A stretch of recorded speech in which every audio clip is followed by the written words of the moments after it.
आपके भीतर बैठे प्रभु को मेरा प्रणाम स्वीकार करें। आज हम बात करेंगे ज़िंदगी के विषय में, लाइफ के विषय में। What is life? क्या है ज़िंदगी? सुबह से शाम तक दौड़ रहे हैं, लेकिन क्या कभी चिंतन किया कि ज़िंदगी क्या है? ज़िंदगी का राज क्या है? ठीक ऐसे ही एक युवक जिंदगी क्या है, जिंदगी का राज क्या है, वो ढूंढ रहा था। उसने तपस्या की, साधना की, लेकिन पता ना लगा पाया कि जिंदगी क्या है। साधना से खुश होकर के, तपस्या से खुश होकर के भगवान को भी उस पर दया आ गई और सामने प्रकट हो गए। उसने कहा, बोलो तुम्हारी समस्या क्या है? भगवान ने जैसे ही पूछा, युवक ने कहा कि मैं जिंदगी का राज खोजता हूँ। जिंदगी का राज क्या है वो बता दीजिए। भगवान ने कहा, अरे ये सब चीजें छोड़ दीजिए, ये बातें तो बाद में भी होती रहेगी। पहले मेरा एक काम करो, देखो ना दोपहरी हो गई है, बहुत ज्यादा धूप है, मुझे प्यास लगी है, पानी लेकर के आओ। वो गया गांव में और एक दरवाजा खटखटाया। उसमें से एक बहुत सुंदर युवती निकल के आती है। वो युवक भूल ही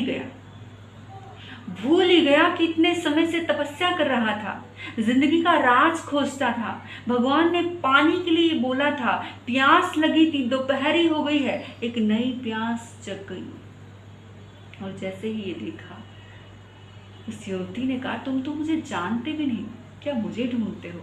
उसने कहा, हाँ बिल्कुल हाँ, आपको ही ढूंढता था, आपके बारे में ही सोचता था, आपके ही सपने देखता था, दिल के किसी कोने में सिर्फ आपके बारे में ही सोच रहा था, आपको ही खोजता था। थोड़े समय के बाद पिता आया। पिता ने उस युवक को देखा, बड़ा सुंदर था और अपनी बेटी से शादी करवा दी। भूल ही गया। शादी के बाद बच्चे हो गए, बच्चों की भी शादी हो गई, बड़े हो गए, उनके भी बच्चे हो गए, पोते पड़पोते, बूढ़ा हो गया, 70 साल की उम्र हो गई। परमात्मा को भूल ही गया, तपस्या की थी भूल ही गया, जिंदगी का राज क्या है वो भी भूल गया, इतना लीन हो गया संसार में। जब 70 साल की उम्र हुई तो उस गांव में बाढ़ आ गई। गांव में बाढ़ आ गई, पानी ही पानी हो गया और तूफान आ गया, इतना तेज तूफान कि पूरा परिवार डूबने लगा। सबको बचाने की कोशिश करता है, लेकिन सबको बचाते बचाते किसी को नहीं बचा पाता।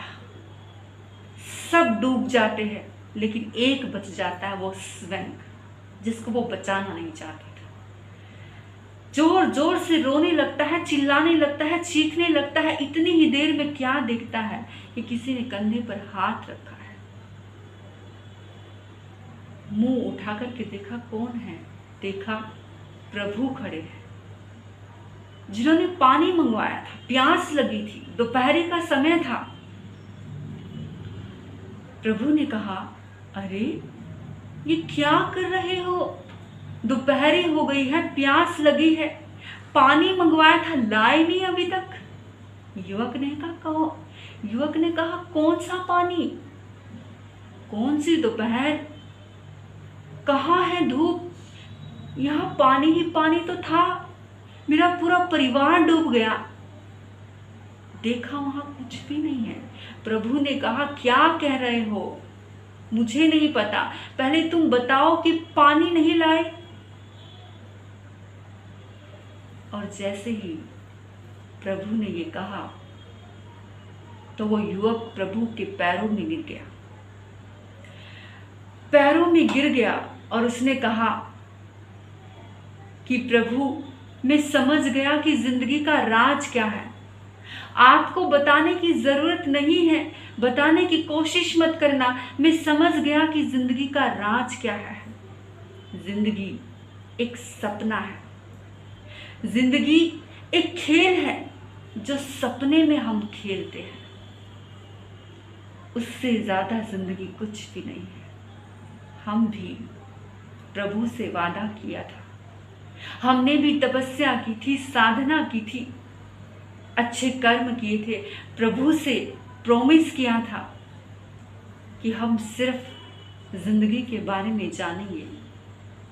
ये मानव जीवन मिला है, हीरे जैसा जन्म मिला है, इसे सार्थक करेंगे, प्रभु को याद करेंगे, ध्यान करेंगे, तपस्या करेंगे, साधना करेंगे। लेकिन संसार में, इस सपने में, इस खेल में इतने लीन हो जाते हैं कि भूल ही जाते हैं कि ये खेल है जो हम सपने में देख रहे हैं। जिंदगी का राज सिर्फ इतना है, उससे ज्यादा कुछ भी नहीं। यही जिंदगी है। Everything is joke. जिंदगी में जो भी है सब कुछ खेल है, इसे ज्यादा गंभीर मत ले लेना। यहाँ से सब कुछ छोड़ करके जाना है। बस एक अच्छा कर्म, एक धर्म ही हमारे जीवन में हमारे साथ जाने वाला है। आपने सुना, धन्यवाद। आपके भीतर बैठे प्रभु को प्रणाम करती हूँ।